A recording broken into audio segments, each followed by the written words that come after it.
Hello guys, tuturo ko ngayon kung paano ko ginawa yung KissCut sticker. So may nagawa na akong layout. Uulitin na lang natin. Papakita ko sa inyo kung paano. So gumawa ako ng ganitong format. Yan, itong ganitong size. Same yan doon sa ating mat doon sa Cricut Joy 2. So ang size nito, yan, magawa lang kayo ng blank canvas, 10 inches. Then ito yung sukat niyan. Ayan yung sukat, 3.8 by 10 inches. So pag nag-create na kayo, ganito ang size na lalabas. Ayan, ganitong size yung lalabas. So ayan, i-zoom ko. Ayan. Yan, ganyan yung lalabas na size. Then, mag-add kayo ng shape na square. Kung wala pa kayo nagagawang ganitong format sa mga nauna kong upload, gawa kayo ng format na yan. So, ito yung transparent nyo lang, then lagyan nyo ng border, at least 2, para visible siya sa gilid. Ayan. Tapos, i-drag nyo lang pababa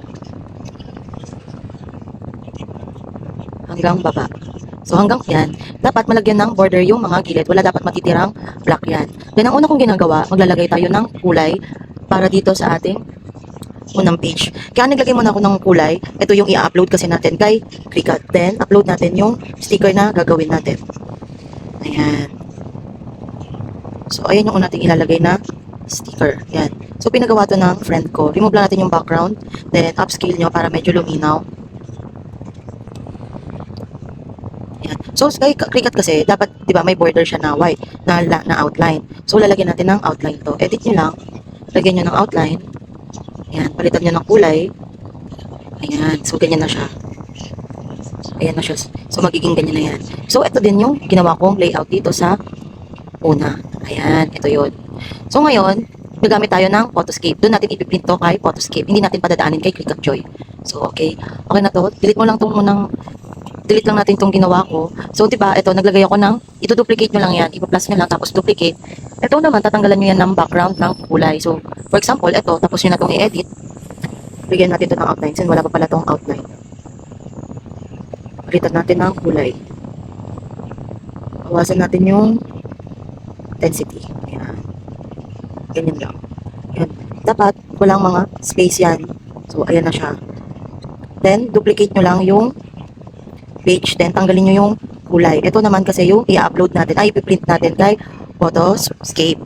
So, pag natapos nyo na ngayon i-edit, export nyo lang, download nyo lang sa ping.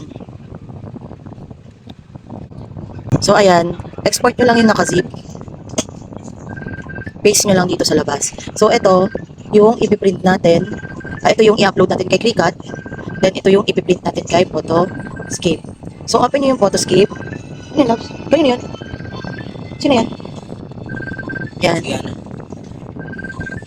So, hanapin nyo lang kung saan nakasave yung ano nyo, yung ipiprint nyo. So, ito yung ipiprint natin. Drag nyo lang sila dyan. Ayan.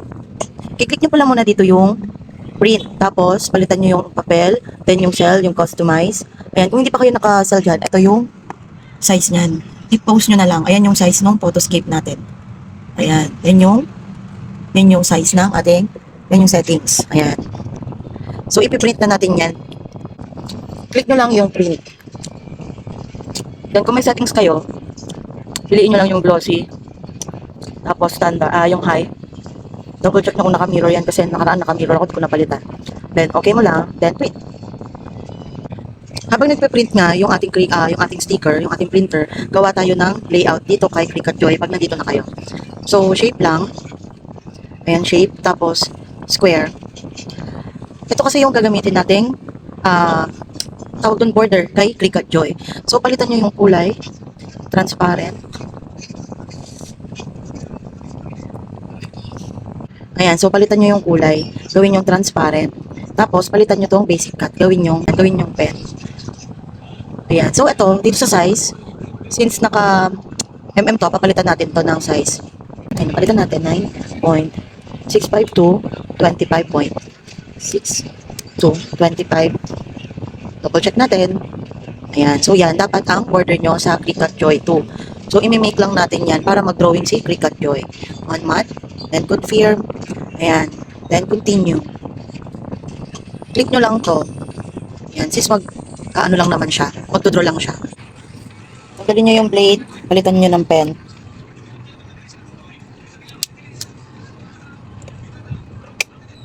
Then, pasok nyo na yung mat.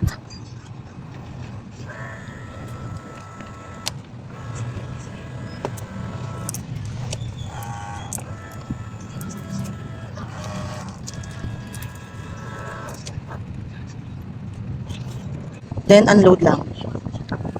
So, ito yung mat natin. Naglagay ako ng marker. Ayan. So, madumi na yung mat ko. Huwag nyo nang intindihin yan. So, hanggang dito nyo lang ilalagay yung papel natin, yung sticker. Para magpa-pattern siya dun sa Cricut Joy. Ayan. So, ito nag-print na nga siya. Gugupitin nyo to, pero hindi nyo isasagad dun sa borderline. Ayan. I-cut nyo lang siya doon lang sa may borderline. Magtitira kayo ng block. Ayan. So, ganito ko nga siya dinikit dito sa mat. Ayan. Ganyan lang. Then, papasok na natin yan sa machine.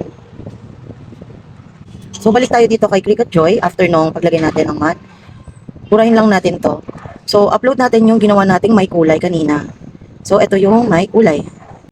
Upload natin yung may kulay na ginawa natin kanina. Continue lang. Then, tanggalin nyo lang yung background. Click nyo lang yung may kulay. Check nyo. So, ito, hindi siya nag-hiwalay. So, pag may nakita kayong ganito, may natirang kulay, pwede nyo yan i-manual. Ayan, ganyan. Pwede nyo lang i-click lang yung mga kulay na naiwan para maghiwa-hiwalay sila. Ayan. So, double check nyo. Ayan. Diba, naghiwalay na sila. Ayun. So, apply nyo lang. Single layer. Continue. Then, upload nyo lang. Pagka-upload nyo, lalabas siya na ganito. Huwag mo na kayo diretso. Click nyo muna yung size. Check nyo yung size. Unlock nyo to. Palitan nyo ulit yung size na 9.652. Dito sa kabila, 25.4. Ayan. So, magiging ganyan lang yung size nyan. Same lang dito yan sa mat natin. Ito yung copy. Susundin yan. So, make lang natin. Then, on mat. Confirm. Then, continue. Dito naman sa settings ito, ang pinipili ko yung Smart Vinyl Matless.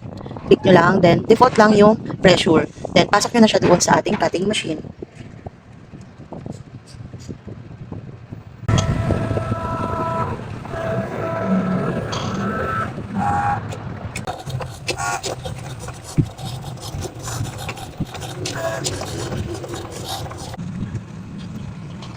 Ngayon, check natin kung nag-kiss cut ba talaga siya.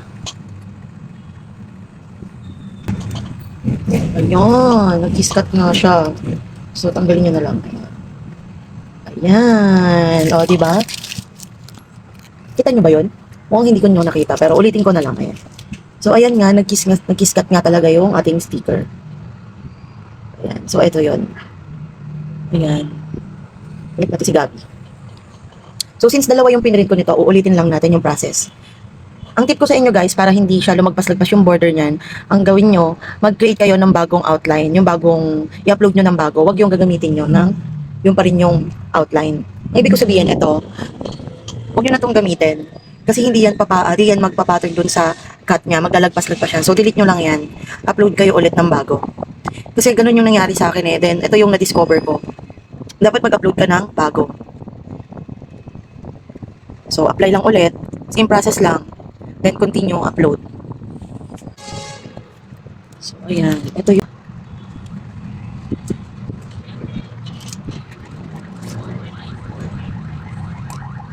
Ayan. Yun lang. Salamat sa nakatulong.